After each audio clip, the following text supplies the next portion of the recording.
जय हिंद मेरे प्यारे दोस्तों। आज पुनः आप सभी का हार्दिक स्वागत करते हैं आपके YouTube चैनल कौशल जी के यस क्लासेस पर। तो आप सभी जितने भी रेगुलर सदस्य जुड़े हुए हैं आप लोग लगातार बन के रहिएगा, ठीक है। और आपको बता दें कि आगे देखिए आज आपका ग्रुप डी का भी नोटिफिकेशन आ गया। उसके बाद फिर जो है कि अभी एनटीपीसी का पेपर होने वाला है, मार्च अप्रैल से चालू हो जाएगा। फिर एलपी सीबीटी 2 होने वाला है और बिहार के अंदर में बिहार दरोगा का नया वैकेंसी, एसएससी जीडी का भी आपका नोटिफिकेशन आके फॉर्म भी डाला जा चुका है और एग्जाम भी अब हो जाएगा, ठीक है। और हम बात करते हैं आपका जो है कि ये क्या कहते हैं उसको, एसएससी जीडी के बाद अगर बिहार सचिवालय का बात करते हैं तो बिहार सचिवालय में आपको नया वैकेंसी आने वाला है। उसके बाद अगर हम बात करते हैं आपका जो है कि बिहार दरोगा, तो बिहार दरोगा भी नया वैकेंसी आ गया है। इसको लगा था ना राहुल गेट, ठीक है। उसके बाद भी बहुत सारा वैकेंसी है, तो कोई भी स्पेशल वैकेंसी को लेके आप तैयारी जो करते हैं बस टारगेट बना के तैयारी कीजिए, आपका सिलेक्शन होगा। तो चलिए इसी के साथ आज का सेशन का हम शुरुआत करते हैं। और ये हमारा सेशन जो है बिल्कुल लूसेंट सीरीज पर आधारित है, बिल्कुल हुबहू लूसेंट सीरीज पर आधारित है। और लूसेंट सीरीज जो है इसमें आपको बहुत सारा कंटेंट मिलेगा जो डायरेक्ट एग्जाम में मिलेगा। तो चलिए बिना कोई देरी किए हुए आज का सेशन का शुरुआत करते हैं। सबसे पहले मोटिवेशनल क्वोट के साथ। तो आज का मोटिवेशनल क्वोट है, रास्ते कठिन है जिंदगी के फिर भी चलना है। रास्ते कठिन है जिंदगी के फिर भी चलना है, ठोकरें तो लगती रहेगी परंतु संभलना है। ठोकरें तो लगती रहेगी परंतु संभलना है, मंजिल तो मिलेगी जरूर एक दिन, बस इसी जिद की को कामयाबी में बदलना है, ठीक है मेरे दोस्तों। तो इसी जो उत्साह के साथ आप पूरे सेशन को देखने का प्रयास कीजिएगा और आपको हम गारंटी देते हैं कि आपको जब वीडियो पूरा देख लीजिएगा आप, तो आपको अपने आप में लगेगा कि नहीं आज हम 1 घंटा या फिर 35-40 मिनट का जो भी क्लास होने वाला है, जब तक कि मेरा सिलेबस चारों सब्जेक्ट पूरा नहीं हो जाए, जो सिलेबस दिए थे आपको हिस्ट्री, पॉलिटी, ज्योग्राफी और विविध, ये 4 सब्जेक्ट को कवर करेंगे, ठीक है। और आपको सिलेबस पूरी तरीका से रात में 10:30 बजे तक मिल जाता है, आप लोग देखने का प्रयास कीजिएगा, ठीक है। तो चलिए अब सेशन का हम शुरुआत करते हैं पॉलिटी से। बताइएगा ब्रिटिश ईस्ट इंडिया कंपनी की स्थापना डेट सहित कब हुआ है? तो ब्रिटिश ईस्ट इंडिया कंपनी की स्थापना याद रखिएगा 31 दिसंबर 1600 को, 31 दिसंबर 1600 को ब्रिटिश ईस्ट इंडिया कंपनी की स्थापना होती है। और ब्रिटिश ईस्ट इंडिया कंपनी का स्थापना करने का जो दिया था अधिकार वह एलिजाबेथ प्रथम ने दिया था। और उस समय जो भारत के जो आपके मुगल बादशाह थे वो अकबर थे। कौन थे? अकबर। क्योंकि आपको पता है कि मुगल काल में अगर हम देखते हैं तो सबसे पहले बाबर आते हैं। बाबर का कार्यकाल 1526 से लेकर 1530 तक है। उसके बाद आपको पता है हुमायूं आते हैं। हुमायूं का कार्यकाल 1530 से लेकर 1500 इधर आपका 40 तक रहता है, फिर उधर 55 से लेकर 56 तक रहता है। उसके बाद आपका जो है कि जहांगीर आते हैं। जहांगीर का कार्यकाल 1556 से लेकर 1605 तक रहते हैं, ठीक है। और इसी बीच में पड़ता है 1600, इसीलिए 1600 में याद रखिएगा कंपनी का स्थापना जहांगीर के काल में, ठीक है। सॉरी अकबर के काल में, किसके काल में? सॉरी अकबर के काल में, ठीक है। उसके बाद आते हैं जहांगीर, और जहांगीर में ब्रिटिश ईस्ट इंडिया कंपनी ने अपना व्यापार चालू किया, ठीक है। और व्यापार चालू किया और आपको पता है जहांगीर का कार्यकाल 1605 से लेकर 1627 तक था। इसी के बीच में याद रखिएगा व्यापार चालू ब्रिटिश ईस्ट इंडिया कंपनी ने किया। अगला सवाल आप लोग को बताना है कि कौन से युद्ध के बाद पहली बार भारत की राजनीति में प्रवेश करना चालू किया अंग्रेज? तो आपको पता है कि ब्रिटिश ईस्ट इंडिया कंपनी सिर्फ व्यापार करने के लिए आई थी, लेकिन आगे तुम राहुल उधर मत देखो, ठीक है, इधर देखो। तो ब्रिटिश ईस्ट इंडिया कंपनी पहले 1600 ईस्वी में व्यापार करने के लिए आई थी, लेकिन आगे चल के 1757 में 23 जून 1757 को एक युद्ध होता है, प्लासी का युद्ध। यह वाला युद्ध जब अंग्रेज जीत लेता है तब फिर जो है कि वह राजनीति में प्रवेश करता है, लेकिन थोड़ा सा। लेकिन आगे चल के बात करते हैं कि जस्ट इसके कुछ दिन के बाद 1764 में एक और युद्ध होता है 22 अक्टूबर को, जिसका नाम है बक्सर का युद्ध, यानी बौसे बक्सर बौसे 22, बौसे बक्सर बौसे 22।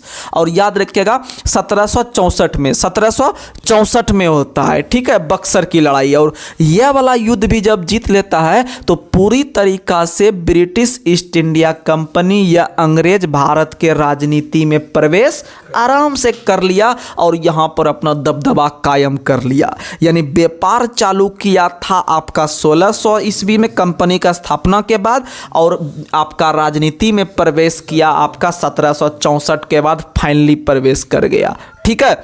वहीं अगर हम बात करते हैं अगला सवाल है 1773 का रेगुलेटिंग एक्ट के पारित होने के समय ब्रिटेन के प्रधानमंत्री कौन थे?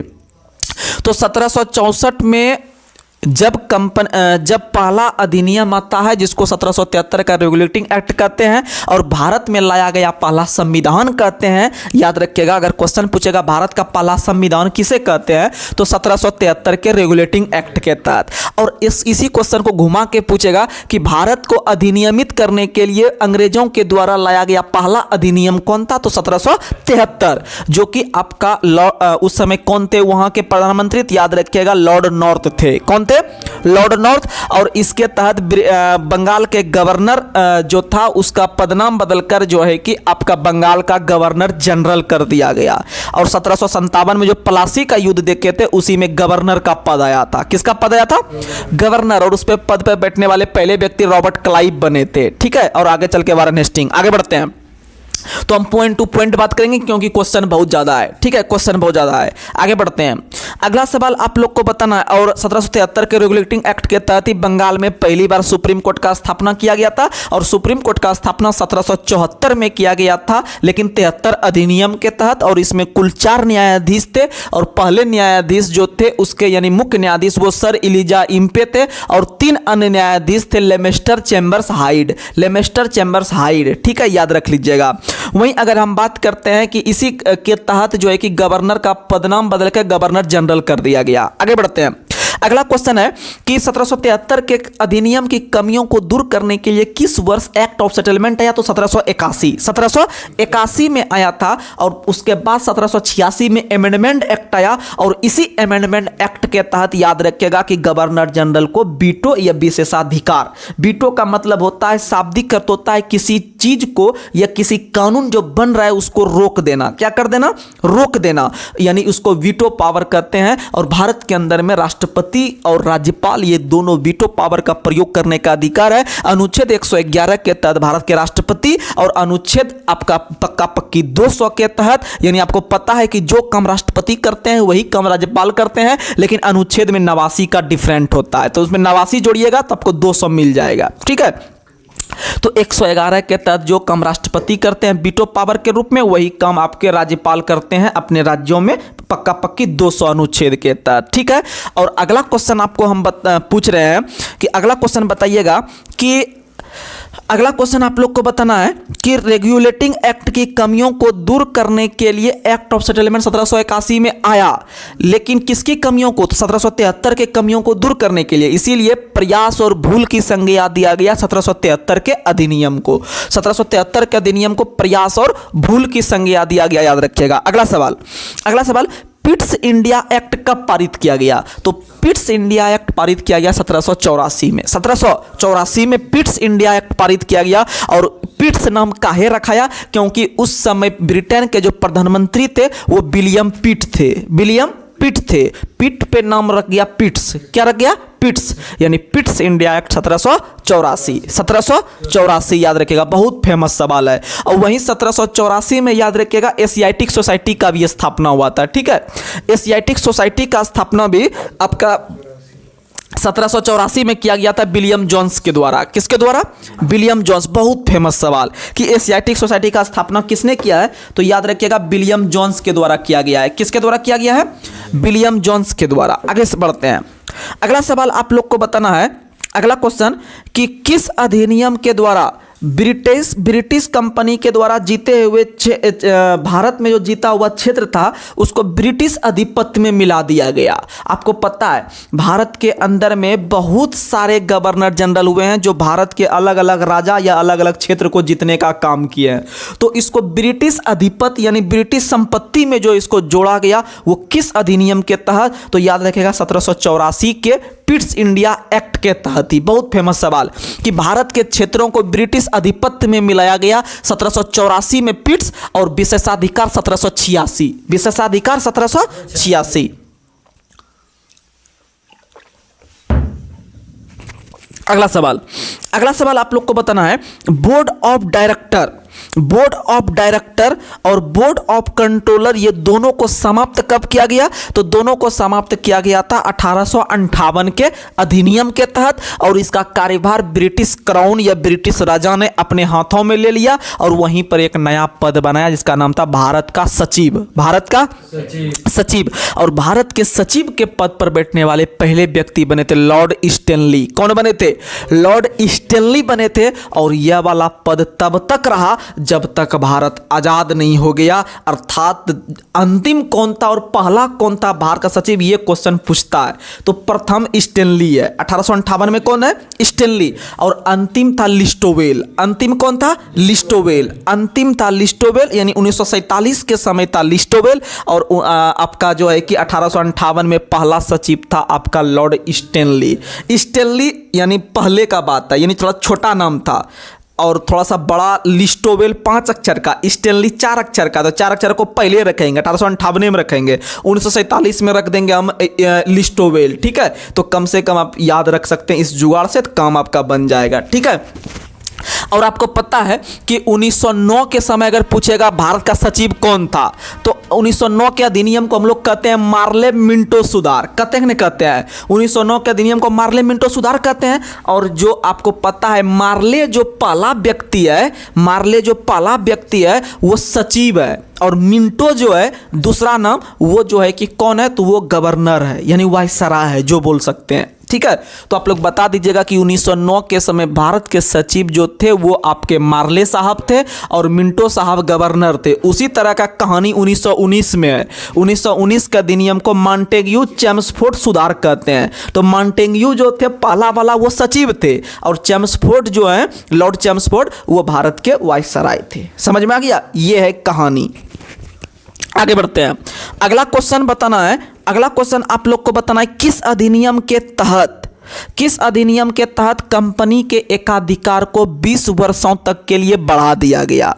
कंपनी के एकाधिकार को 20 वर्षों के लिए बढ़ा दिया गया। यह प्रश्न पूछने से पहले आपको हम थोड़ी बेसिक जानकारी देने का प्रयास कर रहे हैं। आपको पता है जब कंपनी का स्थापना हुआ था 1600 ईस्वी में, तो उस समय बोला गया था कि जो भी कंपनी व्यापार करेगा वो सिर्फ ब्रिटिश ईस्ट इंडिया कंपनी पे व्यापार करेगी, दूसरा कोई एक्शन लेने के लिए नहीं आएगा।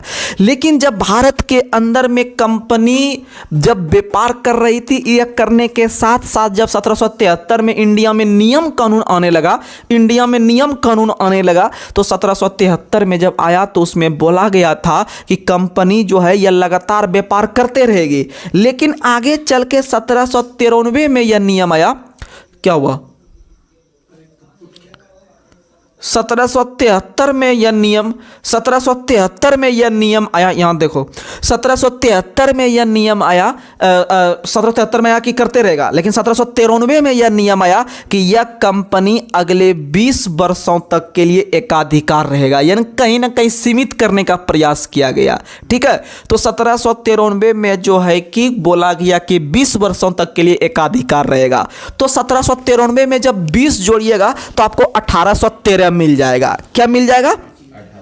1813 मिल जाएगा। और 1813 में जब आया तो उस समय फिर से बोला गया कंपनी का व्यापारिक एकाधिकार अगले 20 वर्षों तक के लिए बढ़ा देते हैं, लेकिन इसमें सब चीज नहीं बढ़ाएंगे, सिर्फ 2 चीज के लिए करेंगे कंपनी। कौन कौन छोड़ देंगे? तो चाय और चीनी को छोड़ के सभी का एकाधिकार छीन लिया गया 1813 में। 1800 और आगे जब 20 इसमें जोड़ेंगे तो 1833 मिलेगा।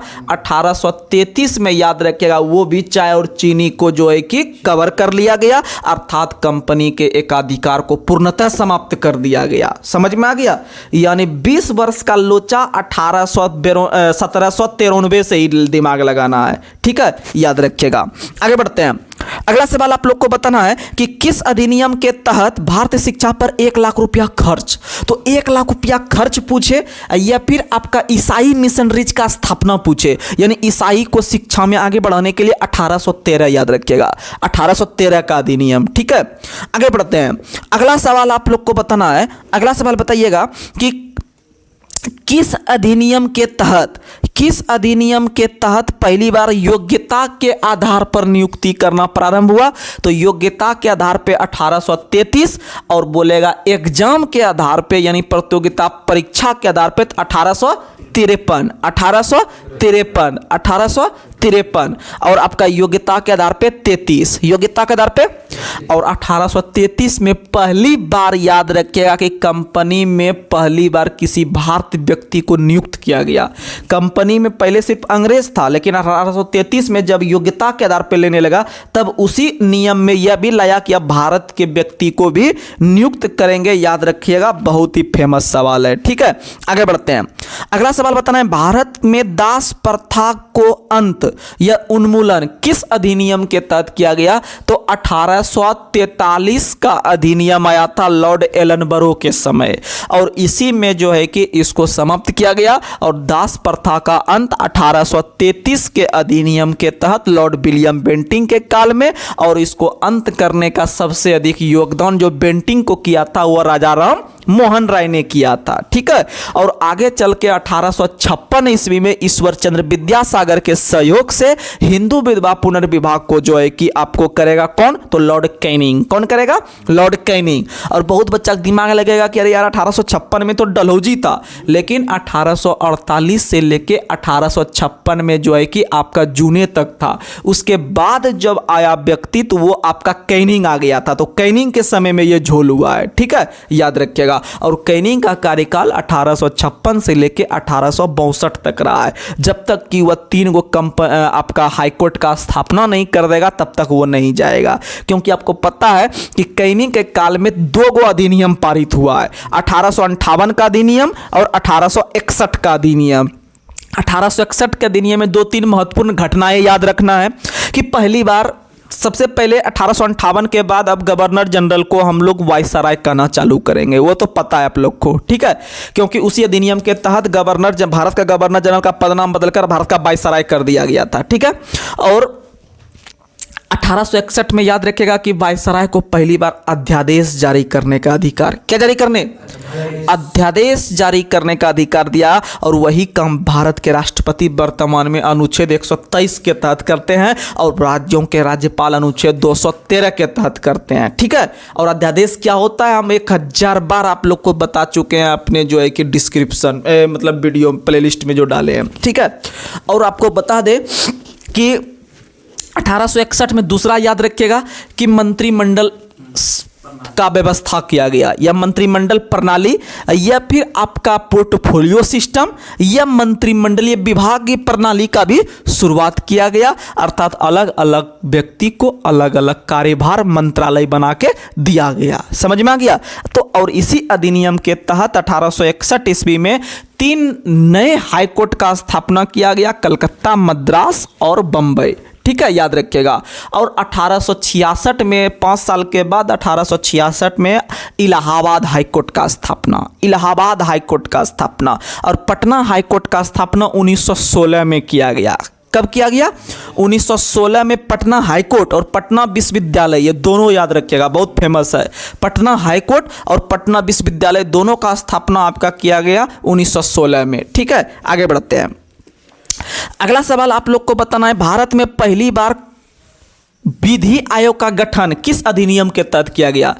तो आपको हम बहुत बार बताए होंगे, अभी भी बता रहे हैं कि लॉर्ड विलियम बेंटिंग का जो कार्यकाल था वो 1800 आपका लगभग 28 से ही चालू हो गया था। ठीक है, 1828 से ही चालू हो गया था। और आपको बता दे 1800 लगभग इसका 35-36 तक कार्यकाल रहा है। और इसी बीच में 1833 का अधिनियम पारित होता है। तो इसी में क्या किए उन्होंने कि सबसे पहले तो आप लोग को बता दिए कि वो जो है सती प्रथा का अंत किए 1833 में, और 1833 के तहत याद रखिएगा कि 1834 ईस्वी में 1833 अधिनियम के तहत 1834 ईस्वी में उन्होंने भारत के पहले विधि आयोग का गठन करवाया और उसके अध्यक्ष थे लॉर्ड मैकाले। कौन थे? लॉर्ड मैकाले थे। और इसी के अध्यक्षता में 1835 ईस्वी में शिक्षा का माध्यम अंग्रेजी को भी बनाया गया। 1833 के तहत 1835 में शिक्षा का माध्यम क्या बनाया गया? अंग्रेजी। क्योंकि आपको पता है कि वर्तमान समय में जो अंग्रेजी इंडिया में इतना चलन में है वो मैकाले के कारण ही है। ठीक है, याद रखेगा 1835 में। और जब भारत आज़ाद हो जाता है, तो 1955 ईस्वी में स्वतंत्र भारत के प्रथम विधि आयोग का गठन MC सीतलवाड़ के अध्यक्षता में किया जाता है। क्योंकि वो MC सीतलवाड़ जो थे वो भारत के पहले आपके कौन थे? तो महान्यायवादी या अटॉर्नी जनरल थे, और जवाहरलाल नेहरू के सपोर्ट से। और वर्तमान समय में जो भारत के अटॉर्नी जनरल हैं वो आपके कितने नंबर के हैं? 16वें नंबर के हैं। और वो जो है कि कौन है? तो याद रख लीजिएगा, अटॉर्नी जनरल जो है वो आपके कौन है? वेंकट रमनी है। कौन है? आर वेंकट रमनी है। याद रखिएगा, बहुत ही फेमस सवाल है। और आपको बताते हैं यह भारत सरकार का सरकारी वकील होता है। ठीक है, और इसको अनुच्छेद 76 के तहत सृजित किया गया है, और अनुच्छेद 88 के तहत उसको विशेषाधिकार प्राप्त है कि वह कहीं भी जाके बैठ सकता है, बात विचार कर सकता है। और यह राष्ट्रपति के प्रसाद पर्यंत पद धारण करते हैं। और याद रखिएगा, जब चाहे राष्ट्रपति उसको पद से हटा सकता है। और राष्ट्रपति जो महान्यायवादी की नियुक्ति करते हैं उसकी योग्यता है कि वह सुप्रीम कोर्ट के न्यायाधीश बनने योग्य होना चाहिए और कानून का बहुत बड़ा ज्ञाता होना चाहिए। और महान्यायवादी का वेतन 2,50,000 2 लाख।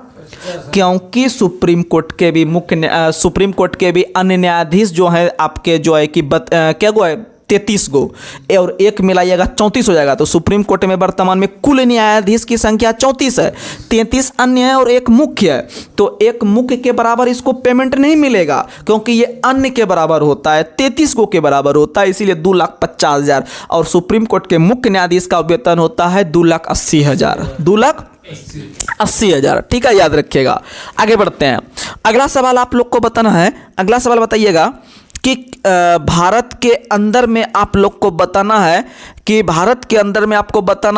कि किस अधिनियम के तहत प्रतियोगी परीक्षाओं के आधार पर कर्मचारी को भरने की व्यवस्था की गई। तो हम बहुत बार बताए हैं कि प्रतियोगिता परीक्षा पूछेगा तो 1853, और उससे पहले आपका योग्यता के आधार पर पूछेगा तो 1833 याद रखिएगा। बहुत बार बता चुके हैं, आज भूलिएगा नहीं ये सब क्वेश्चन।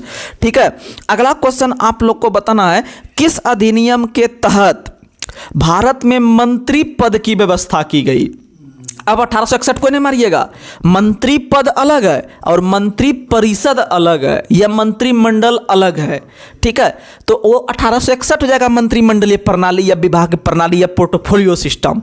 लेकिन 1861 से पहले जो अधिनियम आया है उसमें मंत्री पद सटा दीजिएगा, तब ना पहले मंत्री तब ना मंत्री परिषद बनेगा। तो मंत्री 1858 और उसके 1861 में मंत्रिमंडलीय प्रणाली। समझ में आया? यानी पहले आदमी रहेगा तब ना उसका घर बनेगा। तो आदमी यानी मंत्री पद 1858 और मंत्री परिषद यानी उसका घर द्वार जो बनेगा 1861। नींद लग रहा है राहुल? क्या सो जाओ नहीं तो ठीक है, चलो आगे बढ़ते हैं। अगला क्वेश्चन बताना है। कुर्सी बैठने दो पवन, इसको कुर्सी बैठ जा राहुल। तुम पवन यहाँ बैठो। हाँ इस पे बैठा था राहुल। हाँ वही तो, गर्मी इस पे इसको लग रहा होगा। हाँ इधर रख दो। सही, पवन बहुत परफेक्ट आदमी है, ये बात तो है। पवन बहुत परफेक्ट आदमी है। हाँ अब बैठो दिमाग। चलो आगे बढ़ते हैं। चलिए थोड़ा सा जो है कि होते रहता है इंटरटेनमेंट, टेंशन नहीं लेना है। आगे बढ़ते हैं। अगला सवाल आप लोग को बताना है, तो याद रखिएगा मंत्री पद 1858 और मंत्री परिषद पूछेगा 1861। और 1858 में इस सचिव का भी पद आया। इसी के तहत जो है कि भारत का गवर्नर जनरल का पदनाम बदल के भारत का वाइसराय कर दिया गया। ठीक है, अगला क्वेश्चन और इसी के तहत याद रखिएगा मुगल सत्ता भी समाप्त किया गया। मुगल सत्ता भी समाप्त किया गया और मुगलों को मिलने वाला 50,000 जो वेतन था यानी भत्ता वो भी समाप्त कर दिया गया, याद रखिएगा। और इसी के तहत बोर्ड ऑफ डायरेक्टर और बोर्ड ऑफ कंट्रोलर को भी समाप्त कर दिया गया। ठीक है, याद रखिएगा। और इसी के तहत भारत का सचिव का पद लाया और भारत के सचिव के पद पर बैठने वाले पहले व्यक्ति स्टैनली बने थे और 1947 तक रहे यह पद। और उस समय लिस्टोवेल बने थे। कौन बने थे? लिस्टोवेल बने थे, याद रखने का प्रयास कीजिएगा। चलिए अब हम लोग चलते हैं जो है कि आपके हिस्ट्री पे, उसके बाद फिर चलेंगे आपको ज्योग्राफी पे लेके।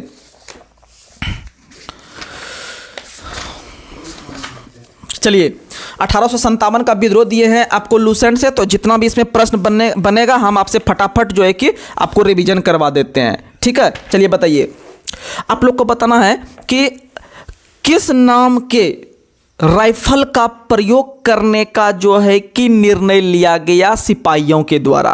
तो आपको पता है 1856 का ही कहानी था। 1856 में अंग्रेजों ने पुरानी बंदूक जिसका नाम था ब्राउन बेस, क्या नाम था?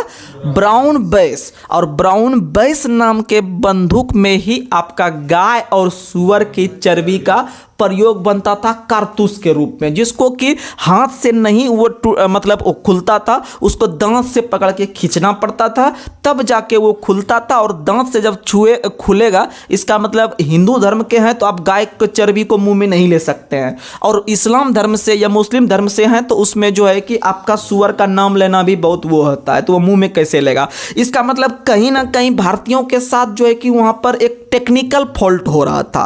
तो ऐसे तो बहुत गहरा प्रभाव पहले ही पड़ चुका था भारत के जो है कि इतिहास में।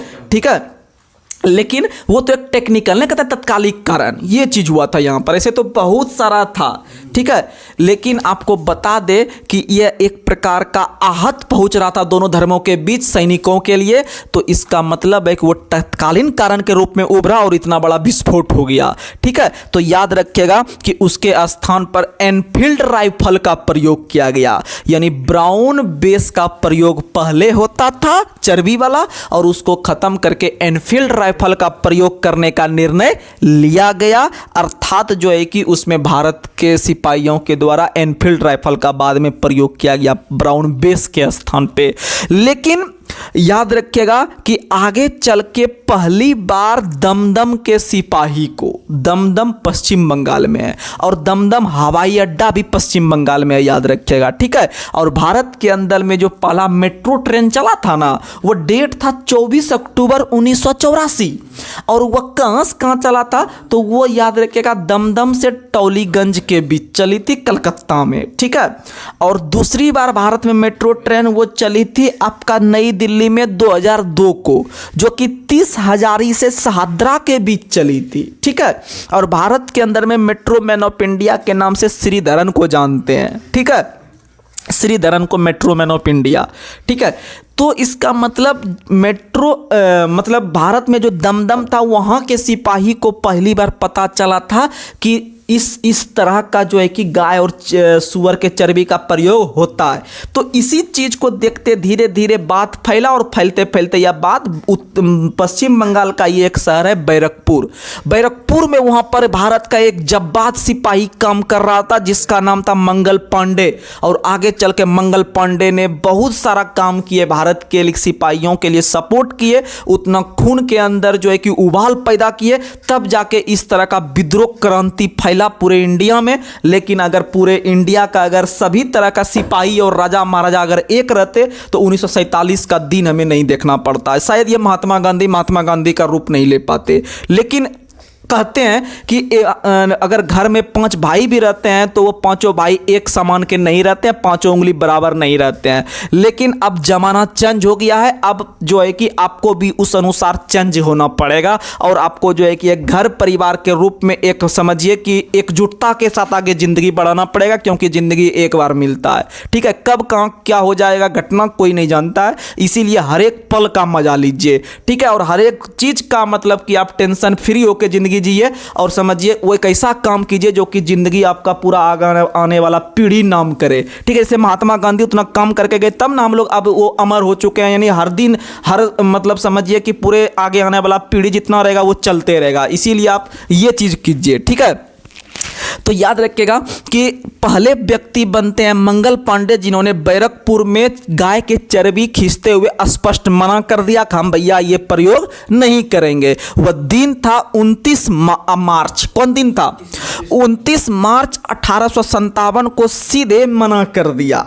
और मार्च के बाद अगला महीना अप्रैल घुसता है। ठीक है, और अप्रैल में याद रखिएगा 8 अप्रैल को उन्होंने याद रखिएगा कि आपका उनको फांसी दे दिया गया। 29 मार्च को मना किया, यानी लगभग जनवरी फरवरी मार्च 31वां महीना होता है, मार्च 31 महीना होता है। और उधर समझिए 29 2 31 और इधर 8 2 10 दिन का मामला, यानी 10वां दिन उसको फांसी दे दिया गया। और 29 मार्च 1857 को जो है कि वह स्पष्ट मना किया। और उसी दिन 2 अंग्रेज गवर्नर, जिसका नाम था, एक का बाघ, क्या था? बाघ, ऐसे याद रखना है, यानी मंगल पांडे बाघ को ही मार दिया। एक बाघ था और वो हंस रहा था। बाघ क्या कर रहा था? हंस रहा था। यानी एक का नाम था बाघ और दूसरे का नाम था ह्यूसन। क्या नाम था? ह्यूसन। ठीक है, यानी आप हंसना ही याद रखिए ना, एग्जाम में हमको मारना है थोड़ी, हमको यहाँ पर यूपीएससी मेंस लिखना है। ठीक है, तो आप याद रखिएगा कि आप बाघ और जो है कि आप ह्यूसन, ये 2 नाम के व्यक्ति को मंगल पांडे ने 29 मार्च को ही निपटा दिया। और तब से जो है कि वह फरार चलने लगे और तब से उसके पीछे अंग्रेज सिपाही दौड़ने लगे, ब्रिटिश कंपनी दौड़ने लगे, यानी कहने का मतलब है कि अंग्रेज दौड़ने लगे और अंततः उनको पकड़कर 8 अप्रैल दिन याद रखिएगा, यानी मंगल पांडे संबंधित 2 डेटे याद रखना है, बस काम एक खत्म है यहाँ पर। 29 मार्च और 10 दिन के बाद 8 अप्रैल को उनको फांसी दे दिया गया। और जब फांसी दे दिया गया तो उस तरह के मंगल पांडे तब तक में हजारों पैदा हो चुके थे इंडिया में। ठीक है, तो उसके बाद धीरे धीरे कहानी और फैला। तो फैलते फैलते आपको पता है कि सबसे अधिक जो अंग्रेजी से मतलब के ज़माने में जो सेना हुआ करते थे वो अवध क्षेत्र से हुआ करते थे, यूपी से हुआ करते थे। उसको पहले जो है कि यूनाइटेड प्रोविंस, उसको संयुक्त प्रांत के नाम से जानते थे। इसका नाम 1950 में जो है कि चेंज हुआ और एमपी का नाम भी 1950 में चेंज हुआ। आप लोग को पता है, पहले इसको मिडिल प्रोविंस कहा जाता था, मध्य प्रांत कहा जाता था। ठीक है, 1950 में नाम चेंज हुआ क्योंकि 1950 में यूपी का भी स्थापना हुआ है 24 जनवरी के दिन। 24 जनवरी 1950 को यूपी का स्थापना हुआ है। ठीक है, और याद रखिएगा कि जब ये फांसी पर चढ़ने लगे तो फांसी पर चढ़ने से पहले इनका एक नारा था, मारो फिरंगी को। मारो फिरंगी को, ऐसे पूरा बहुत बड़ा इसका नारा है, लेकिन मारो फिरंगी को याद रखिएगा, यह नारा किसका है? मंगल पांडे का। और याद रखेगा मंगल पांडे का संबंध बैरकपुर से 34 इन्फेंट्री से था। 34 इन्फेंट्री, ये क्वेश्चन दिल्ली पुलिस में भी पूछा गया था इस बार, जो अभी फिजिकल कुछ दिन पहले हुआ, और ना जाने कितना एग्जाम में पूछा गया है। और अक्सर ये सब डिफेंस एग्जाम में पूछता है। ठीक है, मंगल पांडे का संबंध पूछेगा केमी इन्फेंट्री से, तो याद रखिएगा 34, यानी आप ऐसे याद रखिएगा मंगल पांडे का एज 34 साल था। कितना साल था? 34 साल था। उसके बाद धीरे धीरे ये यूपी में फैला और यूपी में याद रखिएगा वो शहर कौन था? मेरठ। कौन शहर था? मेरठ। यूपी के मेरठ में याद रखिएगा इसकी शुरुआत जो होती है 10 मई। 2 डेट मंगल पांडे के बारे में, तीसरा डेट फिर से याद करवा रहे हैं, 10 मई की याद आ जाइए अब 2-3 महीना के बाद। ठीक है, अप्रैल, फिर नहीं 2-3 महीना कहाँ, अप्रैल के बाद फिर मई में ही। ठीक है, अगला महीना मई में 10 मई 1857 को इसका शुरुआत उत्तर प्रदेश के मेरठ से होती है। और मेरठ में भी याद रखिएगा 20वीं इन्फेंट्री, पक्का पक्की याद रखिएगा 20वीं इन्फेंट्री।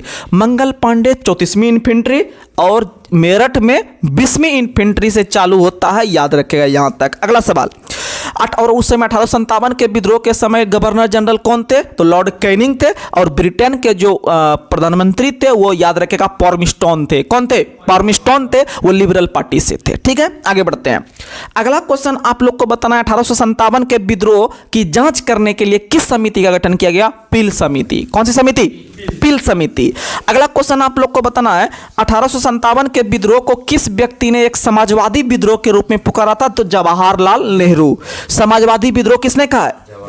वही अगर बात करते हैं, यह भारत का प्रथम स्वतंत्रता संग्राम था, किसने कहा है? V D Savarkar. यह भारत का प्रथम स्वतंत्रता संग्राम है, वी डी सावरकर। वहीं यह एक राष्ट्र विद्रोह है, डिजरेली। यह एक राष्ट्र विद्रोह है, डिजरेली, याद रखिएगा। आगे बढ़ते हैं, यह पूर्णतः सिपाही विद्रोह था, तो यह किसने कहा है? लॉरेंस एवं सीले। लॉरेंस एवं सीले, लॉरेंस एवं सीले। आपको याद कैसे रहेगा? ये दोनों स्टेटमेंट तो सबको याद रहता है, वी डी सावरकर वाला राष्ट्र विद्रोह मतलब स्वतंत्रता संग्राम, और राष्ट्र विद्रोह डिजरेली सबको याद रहता है। लेकिन सिपाही उपाही पूछता है तो आदमी फंसने लगता है। तो यह पूर्णतः सिपाही विद्रोह है। आपको पता है अगर कोई व्यक्ति सिपाही बनता है तो वह तुरंत जो है कि वर्दी सिलने लगता है कि भैया अब वर्दी चढ़ गया, अब वर्दी को हम जाते हैं सिलवाएंगे। यानी कि सिपाही जहां पे आएगा ऑप्शन में सीले देखना है। क्या देखना है? सीले। यानी सिपाही में सिलना पड़ता है, सिपाही में वर्दी को क्या करेंगे? सिलेंगे। कहानी खत्म। आगे बढ़ते हैं, अगला क्वेश्चन आप लोग को बताना है, या फिर ऐसे भी याद कर सकते हैं, स्व से सिपाही स्व से सीले, स्व से सिपाही स्व से सीले। आगे बढ़ते हैं, अगला क्वेश्चन, 1857 के विद्रोह के बारे में किस व्यक्ति का कथन था कि अंग्रेजों के विरुद्ध हिंदू एवं मुसलमानों का षड्यंत्र था? कहने का मतलब है कि अंग्रेजों के विरुद्ध हिंदू और मुस्लिम का षड्यंत्र था। यह कथन किसका है? तो आपको बता देते हैं कि जब आपको हम थोड़ा सा दैनिक जीवन संबंधित स्टेटमेंट को याद करवा देते हैं, ठीक है। आप देखते होंगे इंडिया के अंदर में कि अधिकतर जो मुस्लिम समुदाय के लोग रहते हैं वो अधिकतर सिलाई वही करते हैं, दर्जी जो रहते हैं सिलने वाले अधिकतर इस्लाम मुस्लिम धर्म के ही रहते हैं, ठीक है। यानी जब आपसे बात करेंगे कि आपको हिंदू और मुसलमान, यानी जब मुसलमान शब्द आ जाएगा और मुसलमान जो रहते हैं वो अधिकतर टेलर का काम करते हैं, करते कि नहीं करते हैं? बस कहानी खत्म है, टेलर का काम करता है। टेलर मतलब दर्जी होता है, ठीक है। यानी कि मुसलमान और हिंदू, यानी हिंदू जाता है मुसलमान के यहाँ पर कपड़ा सिलाने के लिए या फिर कपड़ा संबंधित, यानी मुसलमान शब्द जब मिलेगा तो आपको सीधा समझना है वो सबसे अधिक टेलर रहता है। क्या रहता है? टेलर। और टेलर का जो घर रहता, टेलर के यहाँ आपको क्या करना पड़ेगा? जाके आउटरम करना पड़ेगा। क्या करना पड़ेगा? आउटरम। और टेलर का घर याद रखिएगा जगदीशपुर था। टेलर का घर कहाँ था? जगदीशपुर।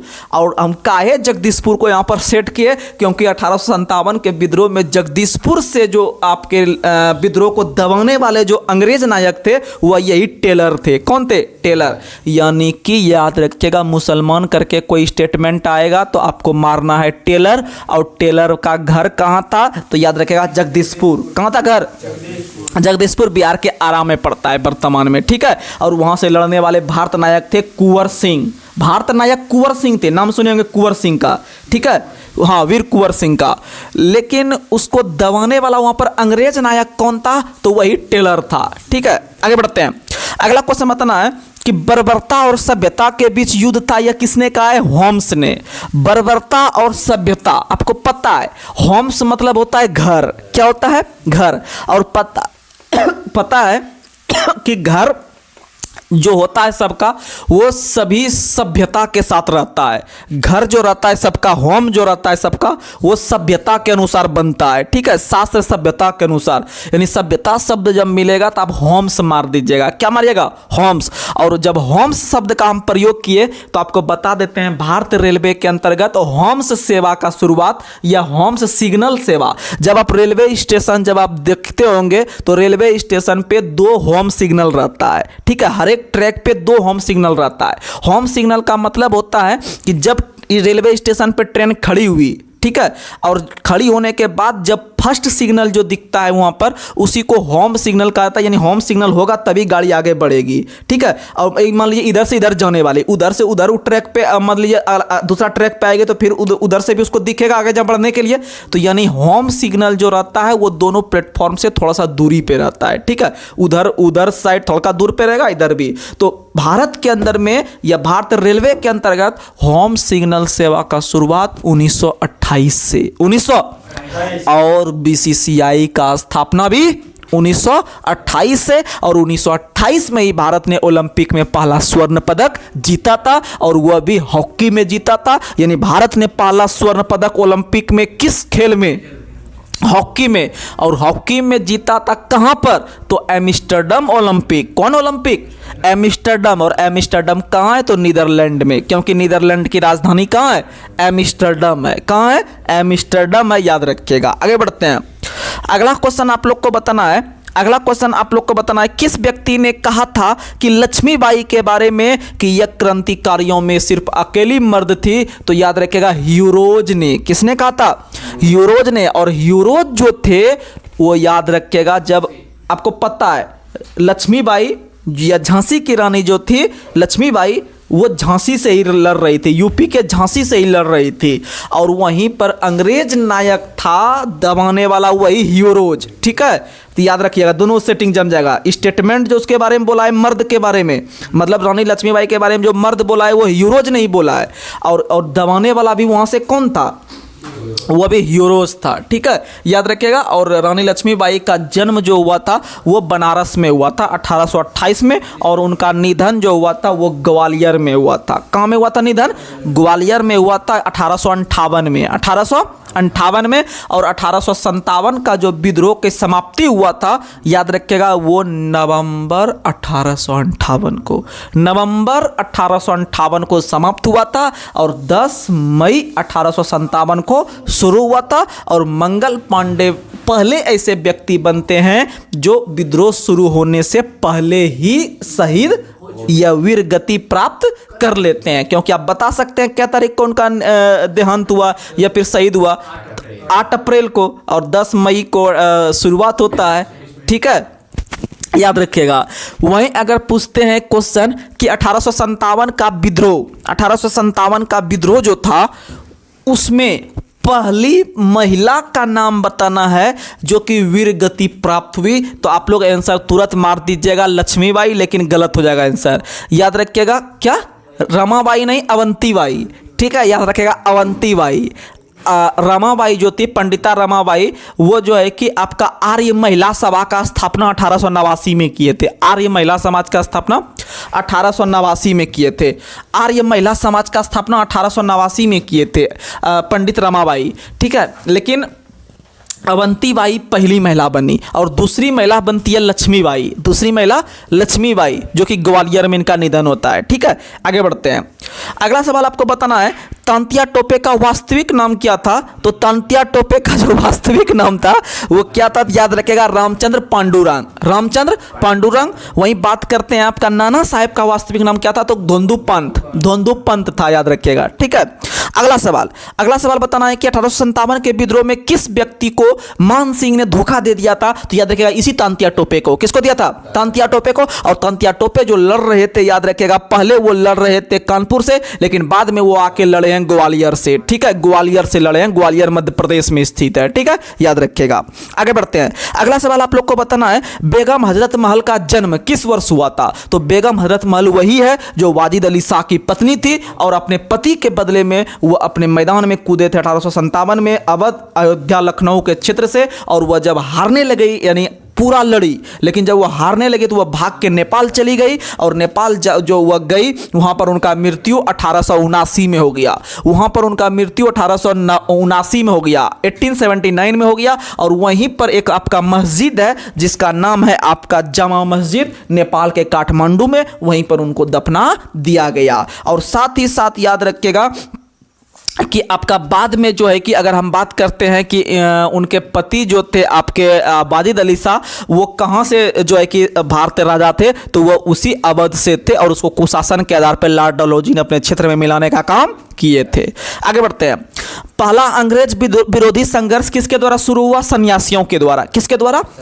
अगला क्वेश्चन, 1887 ईस्वी में दादा भाई नौरोजी ने किस समिति का स्थापना इंग्लैंड में किया? तो भारतीय सुधार समिति। भारतीय सुधार समिति। अगला क्वेश्चन, धन के निष्कासन का सिद्धांत किसने दिया है? तो दादा भाई नौरोजी ने दिया है, वहीं दत्त ने दिया है, और वाचा ने दिया है। ये तीनों मिलकर दिया है। ठीक है, धन का निष्कासन का सिद्धांत, उलट गेट खोल दो।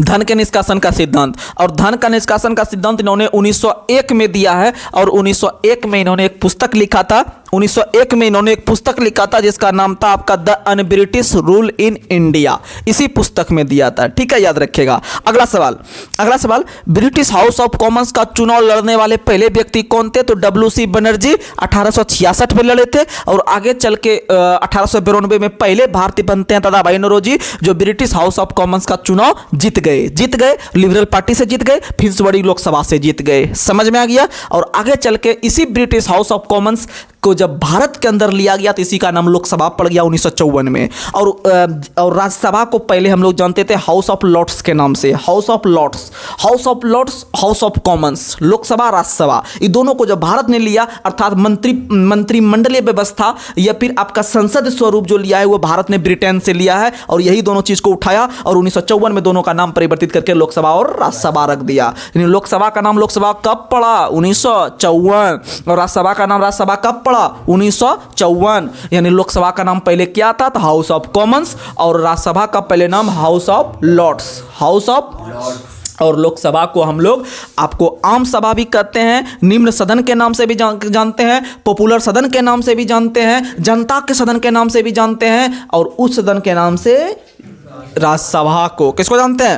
राज्यसभा को जानते हैं। और राज्यसभा के जो सभापति होते हैं वो भारत के उपराष्ट्रपति होते हैं, अनुच्छेद 64 के तहत होते हैं, याद रखिएगा। अर्थात भारत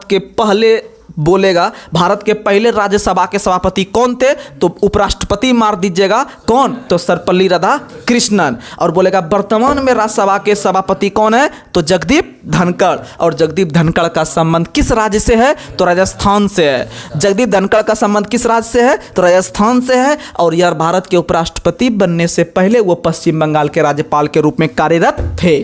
ठीक है। और मयूरभंज जो बोल रहे थे वो वर्तमान समय में जो भारत के राष्ट्रपति द्रौपदी मुर्मू जी हैं, जिन्होंने 34 व्यक्ति को अर्जुन पुरस्कार दिया है, और याद रखिएगा 4 व्यक्ति को आपको खेल रत्न पुरस्कार दिया है, और वही शख्स हैं जो वर्तमान में 15वें नंबर के राष्ट्रपति हैं, जो कि आपके उड़ीसा के मयूरभंज के बैदापोसी गांव से हैं, और इनका जन्म 1958 में हुआ था 20 जून के दिन, और भारत के अंदर में स्वतंत्र भारत में जन्म लेने वाले पहले राष्ट्रपति और सबसे कम उम्र के भी राष्ट्रपति हुए हैं। समझ में आ गया? आगे बढ़ते हैं।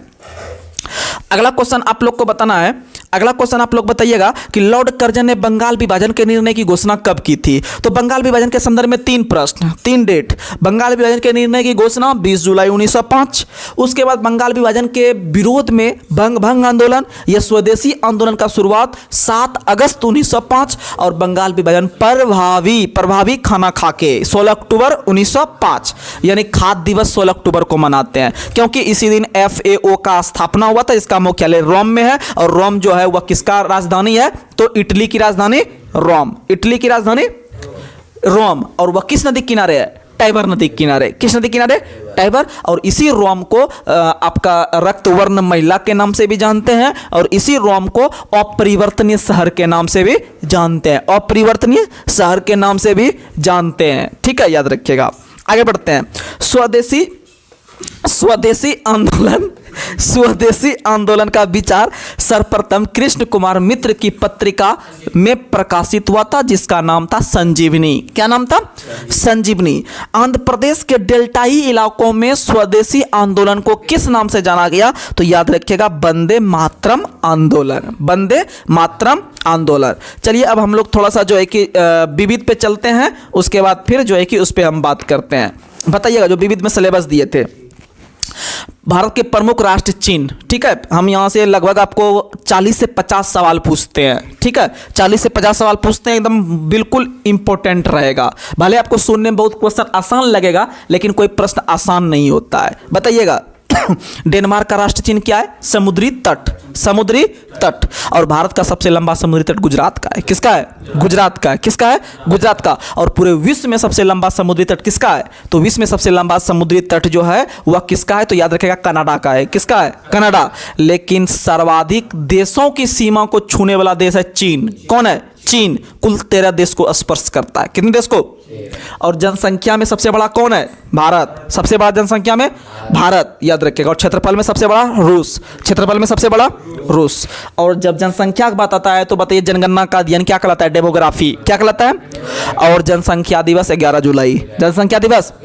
लेकिन संख्यांकी दिवस 29 जून। संख्यांकी दिवस 29 जून। किसके जन्म दिवस पे? पीसी महालनोबिस। और पीसी महालनोबिस ने राष्ट्रीय आय समिति की स्थापना 1949 में। और स्वतंत्र श्रमिक पार्टी का स्थापना जो किया गया था वो किसके द्वारा? तो याद रखिएगा भीमराव अंबेडकर। स्वतंत्र श्रमिक पार्टी भीमराव अंबेडकर याद रखिएगा। और भीमराव अंबेडकर भारत के पहले कानून मंत्री थे, क्योंकि वह भारत के बहुत बड़े संविधान निर्माणकर्ताओं थे। और याद रखिएगा भीमराव अंबेडकर का जो जन्म दिवस है प्रत्येक वर्ष हम लोग 14 अप्रैल को मनाते हैं। 14 अप्रैल को मनाते हैं। आगे बढ़ते हैं। अगला सवाल बताना है, नॉर्वे का राष्ट्रीय चिन्ह क्या है? शेर। नॉर्वे शेर। नॉर्वे शेर। नॉर्वे की राजधानी ओस्लो। नॉर्वे की राजधानी ओस्लो। नॉर्वे की राजधानी ओस्लो है। ओस्लो यानी सलो। सलो यानी शांति। शांति यानी शांति का नोबेल पुरस्कार ओस्लो से। शांति का नोबेल पुरस्कार ओस्लो से। नोबेल पुरस्कार वर्तमान में कुल 6 क्षेत्र में से एक क्षेत्र ऐसा है जो कि नॉर्वे की राजधानी ओस्लो से प्रदान किया जाता है और बाद में सब स्वीडन से प्रदान किया जाता है। और स्वीडन की राजधानी स्टॉकहोम। स्वीडन की राजधानी। और मुद्रा है क्रोन। मुद्रा है क्रोन। और स्वीडन की संसद का नाम है रिक्सडाग। क्या नाम है? रिक्सडाग। स्वीडन की संसद का नाम क्या है? रिक्सडाग। ठीक है, याद रखिएगा। और अगर हम बात करते हैं नोबेल पुरस्कार का शुरुआत तो कब हुआ है? 1901। नोबेल पुरस्कार का शुरुआत 1901 से हुआ था, लेकिन नोबेल पुरस्कार अल्फ्रेड नोबेल के नाम पे दिया जाता है, जिन्होंने 1867 में डायनामाइट का खोज किया था। और डायनामाइट को बनाने में नाइट्रोग्लिसरीन का प्रयोग करते हैं। डायनामाइट बनाने में नाइट्रोग्लिसरीन का प्रयोग करते हैं, याद रखिएगा। ठीक है। और आगे चल के जब शुरुआत हुआ था 1901 में, तो यह कुल 5 क्षेत्र में, लेकिन आगे चल के 1968 ईस्वी में याद रखिएगा एक नया क्षेत्र जुड़ा, इकोनॉमिक्स का क्षेत्र। और पहली बार इकोनॉमिक्स के क्षेत्र में 1968 में नियम बना और 1969 में देना चालू हुआ। और याद रखिएगा कि कुल 6 क्षेत्र में प्रदान किया जाता है नोबेल पुरस्कार। और उसमें से एकमात्र ऐसा क्षेत्र शांति है जो कि आपका शांति यानी सलो यानी ओस्लो यानी नॉर्वे से प्रदान किया जाता है। ठीक है। और याद रखिएगा नॉर्वे का राष्ट्रीय चिन्ह है आपका शेर। क्या नाम है? शेर। और शेर दिवस 10 अगस्त। शेर दिवस 10 अगस्त। शेर दिवस 10 अगस्त। और हाथी दिवस 12 अगस्त। और विश्व युवा दिवस भी 12 अगस्त। विश्व युवा दिवस भी 12 अगस्त। 1 घंटा का वीडियो हो गया? नहीं, ठीक है, दे दनादन चलते रहेगा। चलिए अगला क्वेश्चन आप लोग को और याद रखिएगा, एशिया का नोबेल पुरस्कार किसे कहा जाता है? एशिया का नोबेल पुरस्कार रमन मैग्सेसे पुरस्कार को कहा जाता है। किसको कहता है? रमन मैग्सेसे पुरस्कार को कहा जाता है। और रमन मैग्सेसे पुरस्कार इसलिए कहा जाता है क्योंकि वो भी कुल 6 क्षेत्र में, कितने क्षेत्र में? 6 क्षेत्र में दिया जाता है। एशिया का नोबेल पुरस्कार कहलाता है रमन मैग्सेसे पुरस्कार। ठीक है। और जिसका शुरुआत लगभग 1958 से हुआ था। आगे बढ़ते हैं। और पुलित्जर पुरस्कार पत्रकारिता के क्षेत्र में 1917 से। पुलित्जर पुरस्कार और रूसी क्रांति और इंदिरा गांधी का जन्म, ये सब एक ही साल मारना है, 1917। अगला क्वेश्चन बताना है, वेटल किस देश का राष्ट्रीय चिन्ह है? Vettel Australia. वेटल यानी बेटिंग ऑस्ट्रेलिया का बहुत खतरनाक है। ठीक है। Australia Vettel. ठीक है। अगला क्वेश्चन बताना है, सफेद लिली किस देश का राष्ट्रीय चिन्ह है? इटली। सफेद लिली इटली। खाली लिली फ्रांस। खाली लिली, ठीक है। वाटर लिली पूछेगा बांग्लादेश। सुनिएगा, वाटर लिली बांग्लादेश, सफेद लिली इटली, खाली लिली फ्रांस। खाली लिली। और फ्रांस को किसानों का देश के नाम से जानते हैं। फ्रांस की राजधानी पेरिस है। पेरिस सीन नदी किनारे है। पेरिस किस नदी किनारे है? सीन नदी किनारे। अगला क्वेश्चन आप लोग को बताना है कि मेरा क्वेश्चन है कि डबल हेडेड ईगल किस देश का राष्ट्रीय चिन्ह है? रूस का। डबल हेडेड ईगल यानी डबल यानी सुनिएगा कि अगर कोई बंदा टॉस लुटा रहा है, दोनों साइड अगर जो है कि आपका हेड आ गया तो इसका मतलब वो रूस जाएगा। क्या हो जाएगा? रूस जाएगा। यानी डबल हेडेड ने कहता है अरे यार अभी एगो हेडक था मेरे माथा पे, अभी डबल हेडक आ गया इसीलिए वो रूस गया। ये भी ट्रिक लगा सकते हैं। ठीक है। डबल हेडेड रूस। इसीलिए उसको क्या मिलना चाहिए? न्याय मिलना चाहिए। इसीलिए प्रस्तावना में 3 प्रकार का न्याय भी कहां से लिए हैं? रूस से। कहां से लिए हैं?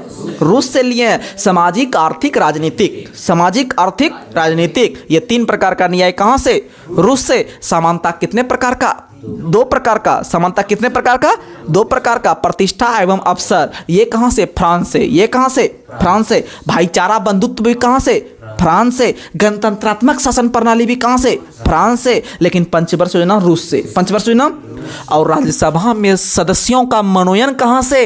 तो राज्यसभा में जो 12 सदस्य का जो मनोनयन करते हैं भारत के राष्ट्रपति, वो आयरलैंड से। और राज्यसभा के जो टोटल 233 सदस्य बच के जो निर्वाचित होंगे अलग अलग राज्य केंद्र शासित प्रदेश से, ये प्रावधान दक्षिण अफ्रीका से। ये प्रावधान यानी राज्यसभा में जो 2 जगह से पहुंचते हैं सदस्य, एक 12 का मनोनयन होता है और 233 का निर्वाचन होता है व्यक्ति के द्वारा, ठीक है।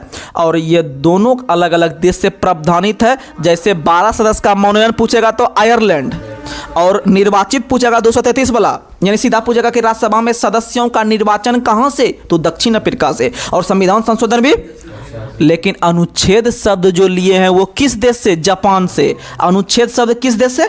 जापान से। वहीं अगर पूछेगा आपसे कि हमारे संविधान के प्रस्तावना में स्वतंत्रता कितने प्रकार का?